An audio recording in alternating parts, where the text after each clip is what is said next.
হাজারদুয়ারি তৈরি করেছিলেন সিরাজউদ্দৌলা, কিন্তু না, এটা একদমই ভুল। এই হাজারদুয়ারি কিন্তু তৈরি করেছিলেন ঠিক ঠিক ঠিক ঠিক ঠিক ঠিক ঠিক ঠিক ঠিক 100 টাকায় শিয়ালদা থেকে মুর্শিদাবাদ। মনে হচ্ছে এখন ইতিহাসটা যদি পড়তাম আরো ভালোভাবে সবকিছু মনে থাকতো। নিজের চোখে দেখবে যখন, বিশেষ করে বাচ্চারা, এই পড়াগুলো আরো সহজ হয়ে যাবে। ইতিহাস দেখতে গিয়ে তো আমাদের জার্নিটা ইতিহাস হয়ে গেল। এই হচ্ছে সেই গাড়িটা, তখনকার সময় 80 টাকা দিয়ে নাকি এই গাড়িটাকে কেনা হয়েছিল। বাবা মার সামনে তো ছোট ছোট সন্তানদেরকে গরম জলে ফেলে দেওয়া হতো। এতটাই ধন সম্পত্তি করেছিলেন, তার জন্য ব্যাংক অফ ইংল্যান্ডের সাথে তুলনা করা হতো। হতে হলো। হাই, সবাই কেমন আছো? জিরাট থেকে তোমার বন্ধু প্রীতম, আরও একটা নতুন ভিডিওতে, নতুন টেস্টে। আজকে হচ্ছে জানুয়ারি মাসের 18 তারিখ, আর আমি এখন আছি, দেখতে পাচ্ছ, জিরাট স্টেশনের একদম সামনে। বাড়ি থেকে বেরিয়ে পড়লাম, জীবনে প্রথমবারের মতন মুর্শিদাবাদ যাচ্ছি, যেখানে পলাশির যুদ্ধ আরও অনেক কিছু হয়েছিল। তো অনেক দিনের একটা ইচ্ছা ছিল যে এই জায়গাটা ঘুরতে যাব, মুর্শিদাবাদে হাজারদুয়ারি দেখব। আমি এখন আপাতত বেরিয়ে যাচ্ছি, তার কারণ আমার লালগোলা প্যাসেঞ্জার আছে, যেটা আমি ব্যারাকপুর থেকে ধরবো। ব্যারাকপুরে রাত 12টা 1 টাইম, তাই আমি এখান থেকে এখন চলে যাবো শেওড়াফুলি। শেওড়াফুলি থেকে লঞ্চঘাট ক্রস করে চলে যাব ব্যারাকপুর রেলওয়ে স্টেশন। রাত্রেবেলা ট্রেন ধরে ভোর 4টের সময় পৌঁছে যাব Murshidabad railway station. Local train ঢুকছে, লোকাল ট্রেনে করে চলে যাই।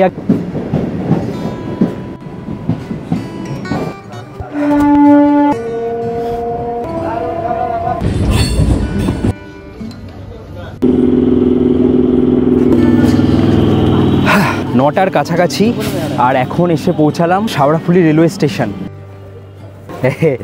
এই যে আজকে আমি শুধু একা যাচ্ছি না, আজকে যাচ্ছে বোন, আর মামি ওকে ছাড়তে এসছে। টাটা মামি, টাটা। তো এই যে প্রথমবার দুজনে মিলে হঠাৎ করে প্ল্যান করলাম আজকেই চল ঘুরে আসি। তো দুই ভাই বোনে বেরিয়ে পড়লাম। কি ঘুরবো, অনেক কিছু ঘুরেছে, তাই ভালোই হলো যে ও আমাকে গাইড করে দেবে, আর তোমাদের তো আমি গাইড করে দেবো। চলো এখন আপাতত শেওড়াফুলি থেকে বেরিয়ে যাই, লঞ্চঘাটে গিয়ে লঞ্চটা ধরে নিই। দুটো লাস্ট লঞ্চ কখন থাকে? এদিক থেকে রাত্রি 11টায়, আর ওদিক দিয়ে ওদিকে 10টা 50, এদিক থেকে 11টা। ঠিক আছে। লঞ্চে যাওয়ার জন্য এপার থেকে ওপার 6 টাকা নিল।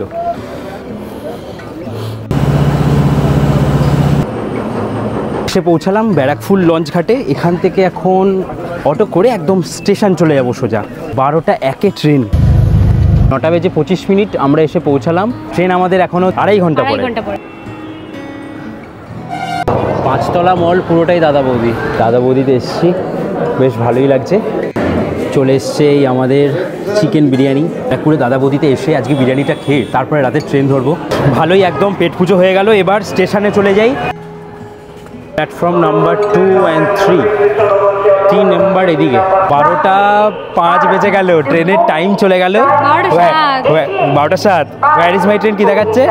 এখনো not yet started from here। ভাই বোন করছে লাফালাফি। ইতিহাস দেখতে গিয়ে তো আমাদের জার্নিটা ইতিহাস হয়ে গেল। কিছু সঙ্গী, এরকম সঙ্গীরা আমাদের সাথে ঘুরে বেড়াচ্ছে। 12টা 54-তে আমাদের ট্রেন ঢুকছে, প্রচুর লেট। চলো ট্রেনে উঠে পড়ি। হ্যাঁ, এটা জেনারেল না, এটা স্লিপার। স্লিপার 3খানা স্লিপার কোচ আছে। ডিল আর আপারের সিট আমাদের। বোন ওপর উঠে যাচ্ছে আর আমি মাঝখানে শুয়ে পড়ছি। 12টা 57, তাই আর ভিডিও কিছু করার নেই। নৈহাটি পর্যন্ত ট্রেনটা গ্যালোপিং যাবে, মানে এরপরে স্টপেজ নৈহাটি, তারপরে ট্রেনটা একদম লোকাল ট্রেনের মতন যাবে সব জায়গায় দাঁড়াতে। স্লিপার ক্লাসে যে জার্নি করছি, তৎকালে টিকিটটা কেটে নিয়েছিলাম যখন অ্যাভেলেবেল ছিল। তৎকালে টিকিটের ভাড়া পড়েছে 200 টাকা। তোমরা যদি জেনারেলে যাও, জেনারেলেও ট্রাভেল করতে পারো।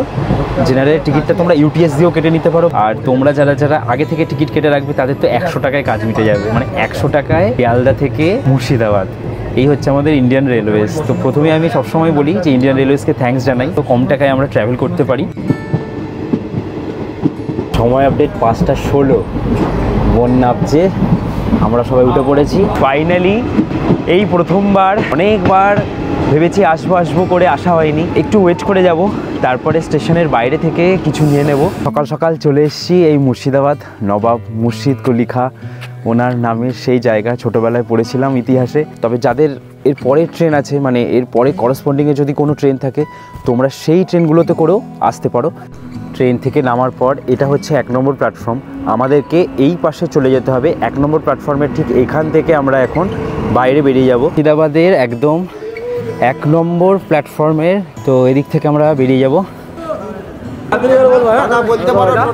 তো স্টেশন থেকে বাইরে আসার পরে এখানে আছে দেখো প্রচুর টোটো, আর এই যে টোটো আমরা নিয়ে নিলাম, এই জেঠুর সাথে আজকে আমরা ঘুরবো। আর আজকে হচ্ছে শুক্রবার, আজকেও ঘুরবো কালকেও ঘুরবো। তো আমরা এরকমভাবেই প্ল্যানটা করেছিলাম যে আজকে এই গঙ্গার এই সাইডটা ঘুরবো, গঙ্গার ওপারটা আরেকদিন ঘুরবো। তো মাথায় ছিল না যে আজকে হাজারদুয়ারিটা বন্ধ থাকে, তাই কালকে আমরা হচ্ছে গিয়ে হাজারদুয়ারিটা কালকে ঘুরবো, আজকে বাকি জায়গাগুলো ঘুরছি। কত কি ভাড়া হয় সে সমস্ত কিছুই বলে দেবো। আর এই জেঠুর নাম্বারও আমি ডেসক্রিপশানে দিয়ে দিচ্ছি, তোমরা একবার চেক করে নিতে পারো। তোমরা সারাদিনে আমি যা যা ঘুরছি এটা একদিনে ট্যুর করে বাড়ি ফিরে যেতে পারো বিকেলবেলার কোনো ট্রেনে করে। তো আমরা দুদিন ঘুরবো, ভালোই হলো। হাজারদুয়ারিটা কালকে দেখতে পাবো। নওবত খানার গেট এই যে আমরা ক্রস করছি। আগেকার দিনে নবাবের কোনো পরিবার লোকেরা আসলে তখন তাদেরকে সম্মান জানানোর জন্য বা স্পেশাল আতিথেয়তা দেখানোর জন্য এই গেটের মধ্যে দিয়ে তাদেরকে আনা হতো। এই দেখো হাজারদুয়ারি, আর এই দেখো আমার পিছনে হচ্ছে হোটেল অনুরাগ, ঘোড়ার গাড়িতে করে সবাই যাচ্ছে। আর একটা রিসেপশন, হ্যাঁ তাই তো, সাবাস, দারুণ তো। এই যে পুরো এই যে হাজারদুয়ারি দেখা যাচ্ছে এখান থেকে। তো এই রুমগুলোর কেমন ভাড়া আছে? এগুলো এখন আপনার 750 টাকা। 750 টাকা, আচ্ছা। এমনি মানে খুব হাই সিজনে কেমন কি রেট থাকে? এটাই আমাদের সিজনে 750 টাকা। 750 টাকাই থাকে? হ্যাঁ। বাহ, অনেক। অফ সিজনে এগুলো তখন আপনার ওই 550-600 টাকা। 550-600 টাকায় থাকে, ব্যাপকই লাগলো। তো ভাবছি এখানেই থাকবো, 4 চাকা পার্ক করারও সুবিধা আছে এই হোটেলটাতে। এই যে চলে এলাম ছাদে, বেরিয়ে পড়বো আজকে আমরা আমাদের সাইট সিনগুলো করার জন্য, ঘুরতে যাওয়ার জন্য।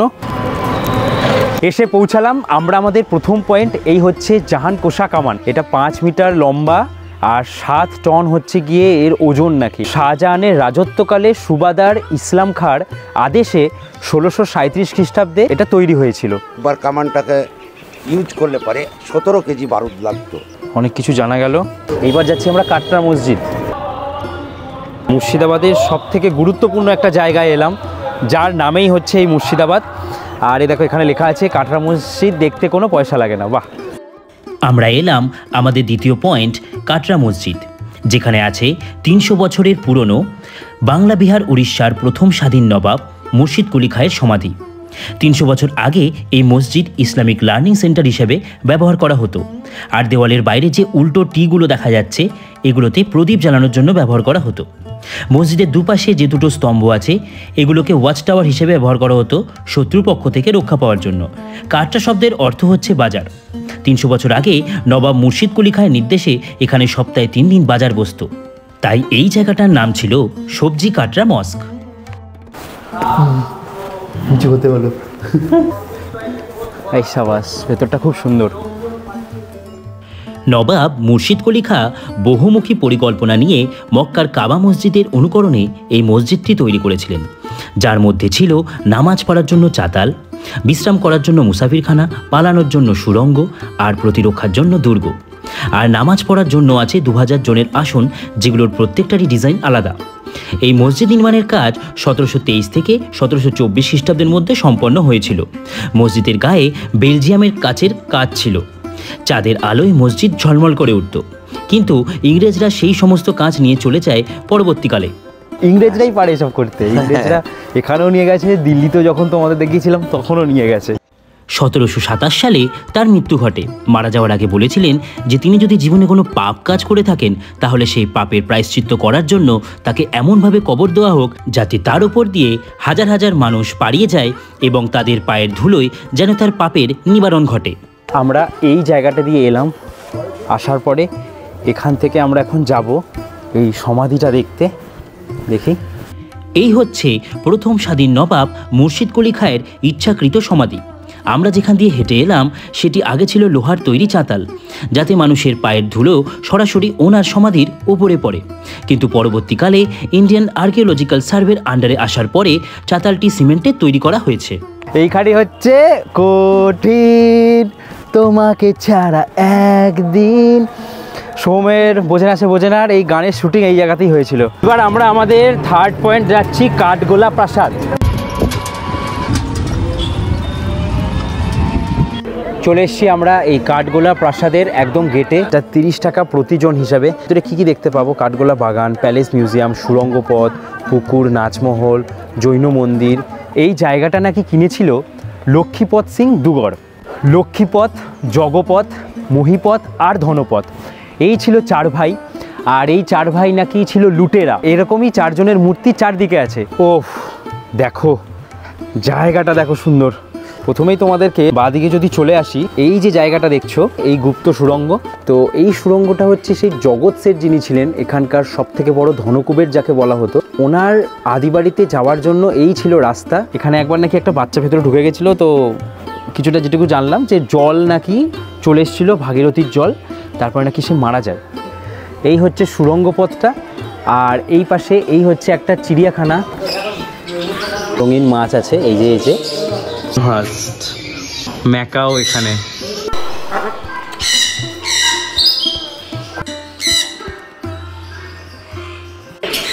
কালারটাই আলাদা। এই হচ্ছে সেই কাঠগোলার মেন বড় প্রাসাদ। 4 ভাই এখানেই থাকতেন, যেখানে শুটিং হয়েছিল আমাদের এক যে ছিল রাজা মুভিটা। যে পুকুরটা আছে এই পুকুরটাতে দেখো রঙিন মাছ। অনেকে মনে করে যে এই জায়গাটার চারিপাশে নাকি প্রচুর কাঠ গোলা ছিল, আবার অনেকে এটাও বলে থাকে যে এর ভেতরে নাকি প্রচুর কাঠ গোলাপ হতো, তাই জন্য হয়েছে এই জায়গাটার নাম কাঠগোলাপ। এইবার আমরা যাচ্ছি এই প্যালেসের ভেতরে। প্যালেসের ভেতরে যাওয়ার জন্য আমাদের আলাদা করে আবার টিকিট কাটতে হবে। প্যালেসের ভেতর ঢুকলেই প্রথমেই দেখতে পাবো কাঠের সিঁড়ি, যেগুলোতে কোনো রকম বিম নেই। এছাড়াও সিঁড়ি দিয়ে ওঠার সময় সিঁড়ি ধাপে ধাপে দেখতে পাওয়া যায় অনেক আয়না। যখন শত্রুরা পেছন থেকে আক্রমণ করত তখন আগে থেকেই সাবধান হতে পারত। এছাড়াও ভেতরে দোতলায় ও 3 তলায় ওঠার পরে আমরা দেখতে পাবো রাজরাজাদের ব্যবহৃত আসবাবপত্র, পোশাক আশাক, বেলজিয়াম কাচের আয়না, কোষ্ঠী পাথরের সিংহাসন, শয়নকক্ষ, বসার ঘর ও তাদের মনোরঞ্জনের জন্য দাবা ও পুল বলের বোর্ড ছিল। এছাড়াও আরও অনেক কিছু দেখা যায় এর ভেতরে ঢুকলে। লখনৌ থেকে হীরাবাই এখানে এসে যখন নাচতেন তখন এই জায়গাটায় নাচার জন্য উনি 5000 স্বর্ণমুদ্রা নিতেন। এই জায়গাটায় তৈরি হতো, তারা সাজগোজ করতো। বুঝতেই পারছো যে কতটা জনপ্রিয় ছিল। এই ছিল সেই নাচমহল। এখানে এই যে ছোট ছোট নৌকোগুলোতে করে ঘুরছে, এগুলোতে করে ঘুরতে ওরা নিচ্ছে 25 টাকা করে। এই 260 বিঘা জায়গার একটা কোনায় একটা মসজিদ ছিল, যে মসজিদের তলা থেকে তারা প্রচুর সোনা গয়না পেয়েছিল, আর তারপরেই নাকি ওই সোনা গয়নাগুলো দিয়েই এই মন্দিরটা, তাদের যে প্যালেসটা, এগুলোকে নাকি বানিয়েছিল। দুধারে কি সুন্দর ফুল, আর এই যে জৈন মন্দিরটা দেখছো তোমরা, তার পাশেই এই বাগানটা কি সুন্দর করে বানানো। আরও অলরেডি দাঁড়িয়ে পড়েছে পোজ দিয়ে ভিডিও ফটো তুলবে বলে, দেখো। তো এইখানে দেখো খাবারেরও প্রচুর হোটেল বাগেরা আছে। আমাদের যদি দুপুরে খাওয়া দাওয়া করার হয় তোমরা এখান থেকেও করে নিতে পারো। তো এবার যাচ্ছি আমরা জগৎ শেঠের বাড়ি, আর একটা ফ্রুটি নিয়েছি দুজনে মিলে। এখন এই ফ্রুটি খেতে খেতে পৌঁছে যাই জগৎ শেঠের বাড়ি। এই দেখো সব ঘোড়ার গাড়িগুলো জগৎ শেঠের বাড়ি পর্যন্ত আসছে, আবার কেউ কেউ হাজারদুয়ারিও যাচ্ছে। আর এই হচ্ছে আমরা এসে পৌঁছালাম। 30 টাকা করে আমরা টিকিট কেটে নিলাম। জগৎ শেঠের আসল নাম ছিল মানিক চাঁদ।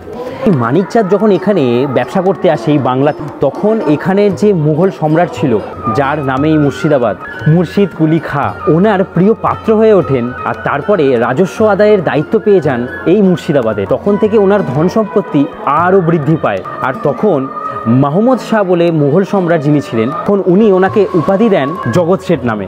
জগৎ শেঠ হচ্ছে একটা পারিবারিক উপাধি।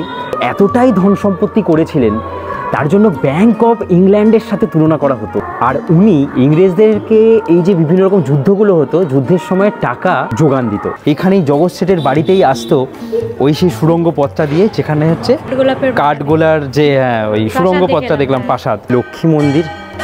আর এখানে বানিয়েছিলেন পরেশনাথের মন্দির। বুঝতেই পারছো লক্ষ্মী মন্দির কেন বানিয়েছিল। নসিপুর রাজবাড়ি যাচ্ছি, এটা হচ্ছে আমাদের আজকের 5 নম্বর পয়েন্ট। তখনকার সময়ের যে রাজা দেবী সিংহ ছিল, সেই দেবী সিংহের নির্মিত এই রাজবাড়িটা। দেবী সিংহ এই যে প্রাসাদটাকে বানিয়েছিলেন, হাজারদুয়ারি প্যালেস আছে তারই অনুকরণে। 20 টাকা করে এখানে নিল হচ্ছে টিকিট। দেবী সিংহ বিশাল অত্যাচারী একজন কর আদায়কারী রাজা ছিলেন। ব্রিটিশদের মধ্যে বেশ নাম অর্জন করেছিলেন এরকম কঠোর অত্যাচারী হওয়ার জন্য, মানে সাজা দেওয়ার জন্য। কেউ কর না দিতে পারলে বাবা মার সামনে তো ছোট ছোট সন্তানদেরকে গরম জলে ফেলে দেওয়া হতো। এইটাকে যে নতুন করে বানানো হয়েছে এই রাজবাড়িটাকে, আর এই হচ্ছে দেখো সেই পুরনো রাজবাড়ি। মহলের নাম, খতিয়ান নাম্বার, কত পুরনো দলিল আছে এর মধ্যে, ভাবা যায়। এই জায়গাটায় আছে দেখো সব খাজনার বইগুলো, কার কত টাকা বাকি আছে সেটা হচ্ছে এখানে হিসাব থাকতো, খতিয়ান। এবার দেখবো নসিপুরের আখড়া। তো এই যে চলো, এই চলে এলাম আমরা নসিপুর আখড়াতে। দুটো আছে, পেছনে যে কাঠের রথটা আছে এর বিগ্রহের উচ্চতা বেড়ে গেছিলো যখন বাইরে বার করা হয়েছিল, তাই জন্য ওই রথটাকে আর বাইরে বার করা হয় না। তখনকার সময় 80 টাকা দিয়ে নাকি এই গাড়িটাকে কেনা হয়েছিল। আমরা এসে পৌঁছালাম সেই নেমুখারাম দেউরি। এটা হচ্ছে যেখানে সিরাজউদ্দৌলাকে হত্যা করার যে ষড়যন্ত্র আর হত্যাও নাকি এখানেই করা হয়েছিল, তাই জন্য এটাকে বলা হয় নেমুখারাম দেউরি। এটা হচ্ছে মির্জাফরের বাড়ির ঢোকার গেট। পলাশির যুদ্ধ হয়েছিল আর যখন সিরাজউদ্দৌলা পালিয়ে যাচ্ছিলেন পাটনার দিকে, তখন ভগবান গোলা থেকে তাকে তখন ধরে আনা হয়। তারপরে ধরে এনে ওনাকে এখানে 2-3 দিন এই জায়গাটায় রাখা হয় আর খুব অত্যাচার করা হয়। মোহাম্মদী বেগের ওপর প্রেশারাইজড করতে থাকে যে সিরাজকে মেরে দেওয়ার জন্য। তারপরে সেই চাপে পড়ে, নালে তারও পরিবারকে ধ্বংস করে দেবে, আর উনি যেহেতু সিরাজউদ্দৌলার খুব কাছের মানুষ ছিল, তাই ওনাকেই হাতিয়ার হিসাবে ওরা ব্যবহার করেছিল সিরাজউদ্দৌলাকে মারার জন্য। আর তারপরে ওই মোহাম্মদী বেগ সিরাজউদ্দৌলাকে মারে 22 টুকরো করে দিয়েছিল। পর্যটক প্রবেশ নিষেধ। মোহাম্মদ জাফর আলী খান ইনি ছিলেন মির্জাফর। এই হচ্ছে দেখো লেখা আছে এখানে জাফরাগঞ্জ মসজিদ, মির্জাফরের নিজের পার্সোনাল মসজিদ। আর ঠিক এর অপোজিট সাইডে এখন আমরা ঢুকে যাব মির্জাফরের পারিবারিক ঐতিহাসিক 1100 কবরস্থান। তো এখানে ঢুকতে গেলে 10 টাকা লাগে। পুরো এত বড় একটা সমাধিস্থল, এখানে মিরন আর মীর কাসিম এই দুজনের সমাধিটা নেই। যে কবরটা হচ্ছে এটাই হচ্ছে মির্জাফরের কবর। দেখো ফুল দিয়ে সাজানো রয়েছে। মানে মির্জাফর যখন সিরাজউদ্দৌলাকে মারার পরে নিজে সম্রাট হয়, তখন ইংরেজরা বলেছিল তুমি বাড়ি থেকে বসেই এই দায়িত্ব পালন করতে পারবে। 16 বছর না 18 বছর পর্যন্ত সেই দায়িত্ব পালন করার পরে যখন ইংরেজরা দেখছে যে মানে উনি আস্তে আস্তে আবারও প্রভাব বিস্তার করতে পারে, তখন পুরো পরিবারকে নিমন্ত্রণ করা হয়েছিল। নিমন্ত্রণ করিয়ে ইংরেজরা বিষ মিশিয়ে খাবারে মেরে দিয়েছিল। তো তাদেরই এই পুরো সমাধি হচ্ছে এই জায়গাতে। তো এই দেখো এইগুলো সব হচ্ছে বাচ্চা, যেগুলো যাদেরকে মারা হয়েছিল সেই বাচ্চাদের কবরগুলো এখানে আছে। আজিমুন্নিসা বেগমের সমাধি আছে এখানে। তোমরা যে দেখেছিলে মুর্শিদ কুলি খায়ের সমাধি আর এখানে যে ওনার মেয়ের সমাধি, দুটোর মধ্যে ডিফারেন্স হচ্ছে একটাই, মুর্শিদ কুলি খাঁ স্বেচ্ছায় সমাধি নিয়েছিলেন মুর্শিদ কুলি খাঁ, আর এখানে ওনাকে জীবন্ত সমাধি দেওয়া হয়েছিল ওনার মেয়েকে। হ্যাঁ, লোকমুখে প্রচলিত যে ওনার নাকি একসময় একটা খুব কঠিন ব্যাধি হয়েছিল, ডক্টর ছিলেন, তো তিনি বলেছিলেন যে ছোট শিশুর কলিজা থেকে যে ঔষধ তৈরি হবে সেই ঔষধ খেলে উনি সুস্থ হবেন। তো ধীরে ধীরে উনি সুস্থও হয়েছিলেন, কিন্তু তারপরে কিছুদিন পর সেটা তার অভ্যাসে, অ্যাডিকশানে পরিণত হয়েছিল।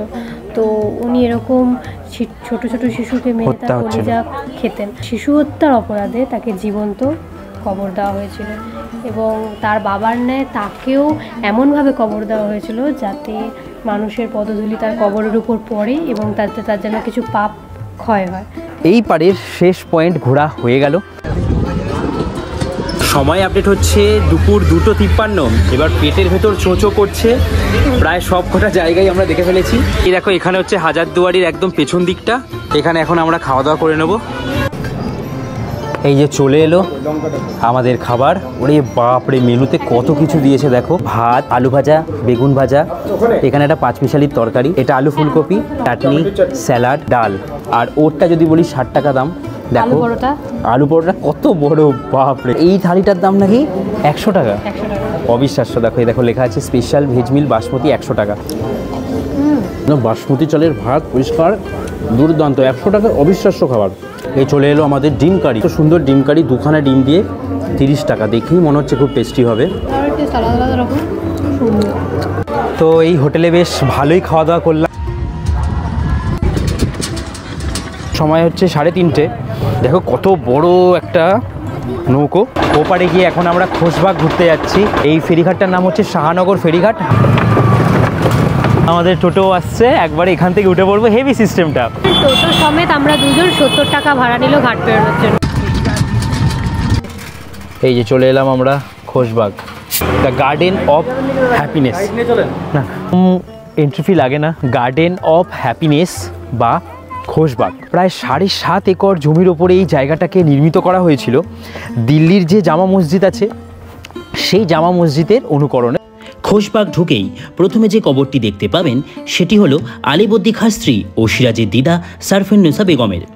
এরপরে আরেকটু এগোলে দেখতে পাবে খসেটি বেগম, যিনি পলাশির যুদ্ধে সিরাজকে ষড়যন্ত্র করে হত্যা করতে সাহায্য করেছিলেন, এবং তার পাশেই আমিনা বেগমের কবর, যিনি ছিলেন সিরাজের মা। এরপরে আর একটু ভেতরে গেলে ডান দিকে দেখতে পাবেন একটি চাতাল, যার উপর 17টি ছোট বড় কবর আছে, যেগুলো ছিল সিরাজের পরিবারের। ইংরেজরা ষড়যন্ত্র করে খাবারে বিষ মিশিয়ে তাদেরকেও হত্যা করেছিলেন এবং সেখানেই কবর দিয়েছিলেন। চাতালটা পেরিয়ে আর একটু ভেতরে গেলে দেখতে পাবেন আমাদের বাংলা বিহার উড়িষ্যার শেষ নবাব সিরাজউদ্দৌলার কবর, আর পাশেই তার ভাইয়ের কবর। সিরাজউদ্দৌলার কবরের নিচে তার স্ত্রী লুৎফা বেগমের কবর, লুৎফা বেগমের পাশে বাইজি আলিয়ার কবর। সিরাজউদ্দৌলার কবরটি পেরিয়ে গেলে দেখা যাবে আরেকটি কবর, সেটা ছিল নবাব আলীবর্দী খাঁর। জানা যায় সিরাজউদ্দৌলা বেঁচে থাকাকালীনই আলীবর্দী খাঁ মারা যাওয়ার পরে তাকে খোশবাগে সমাধিস্থ করেন।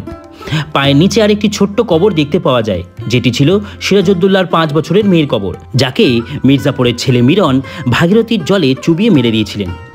এছাড়াও এখানে সিরাজের আরও সমস্ত বিশ্বস্ত লোকের পরিবারবর্গের কবর দেখতে পাবেন।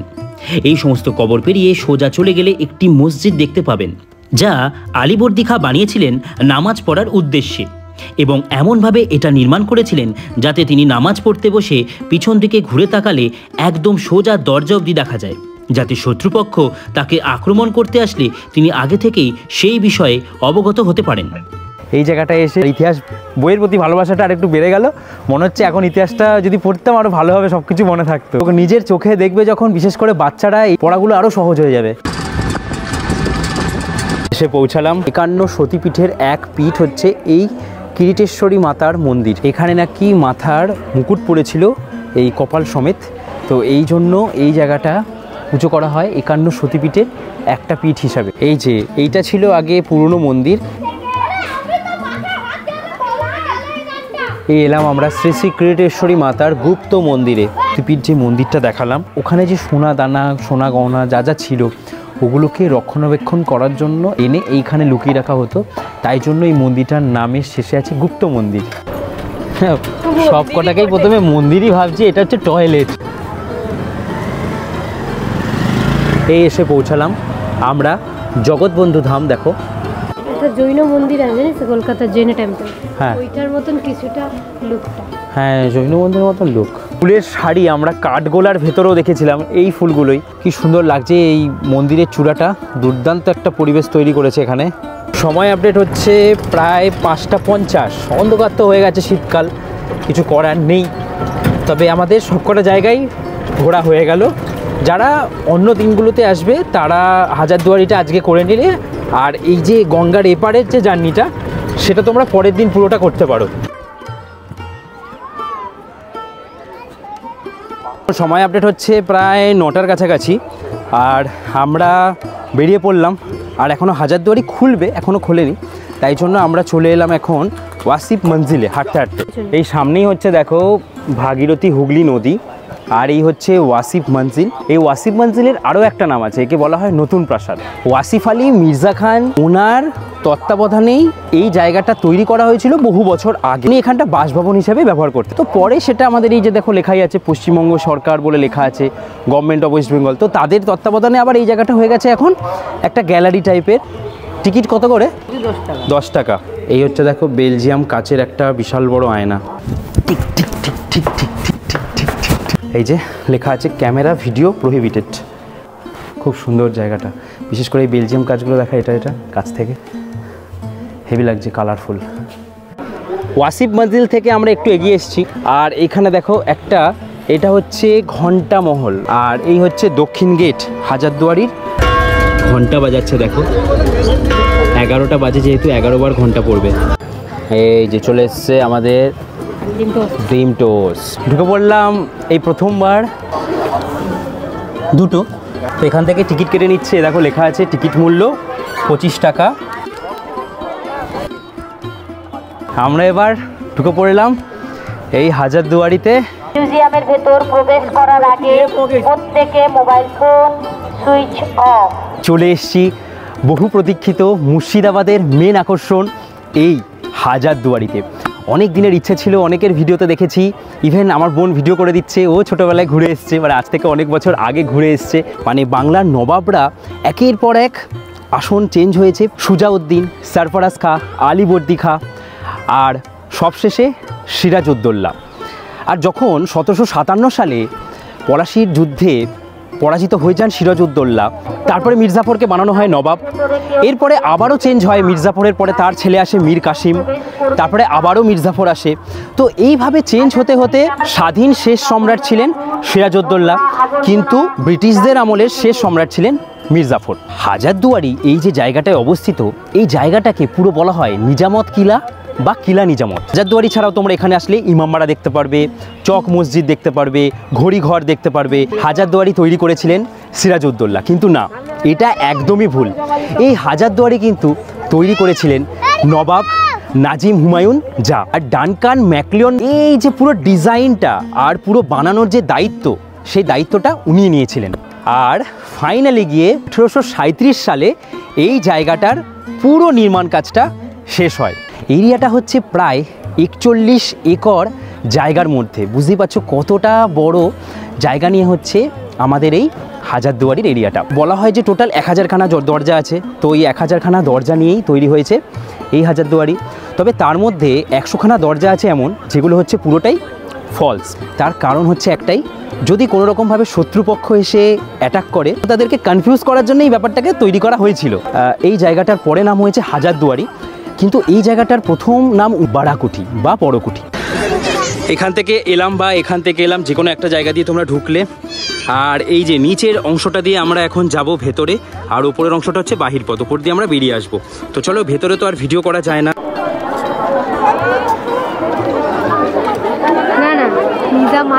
সময় আপডেট 1টা দুপুরবেলা। আমরা প্রায় 1.5 ঘন্টা মতন ঘুরলাম এই ভেতরটা। এইটা হয়ে গেছে একটা জাদুঘর টাইপের।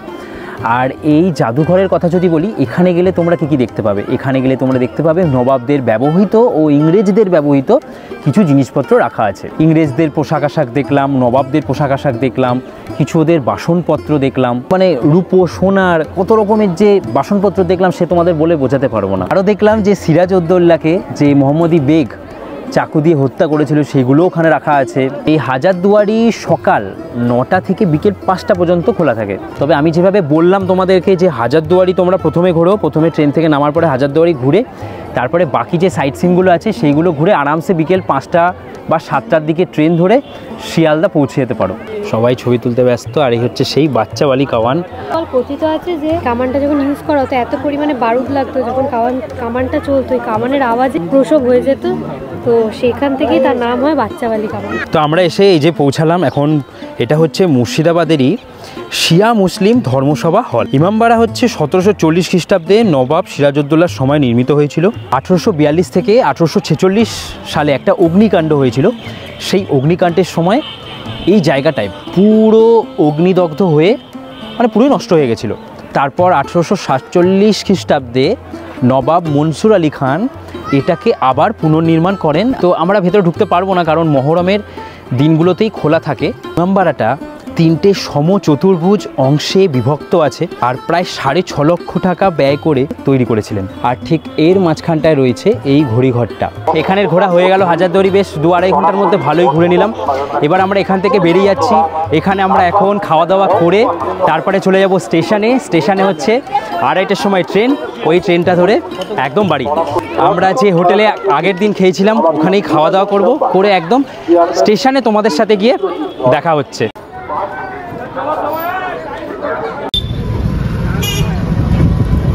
এসে পৌঁছালাম মুর্শিদাবাদ রেলওয়ে স্টেশন। সুন্দর লাগলো কিন্তু প্রত্যেকটা জায়গা, অনেক ইতিহাস জানতে পারলাম। এখন আমরা লোকাল ট্রেন যেটা ইএমইউ ট্রেন আছে রানাঘাট পর্যন্ত যাই, ওই ট্রেনটায় করে চলে যাব রানাঘাট।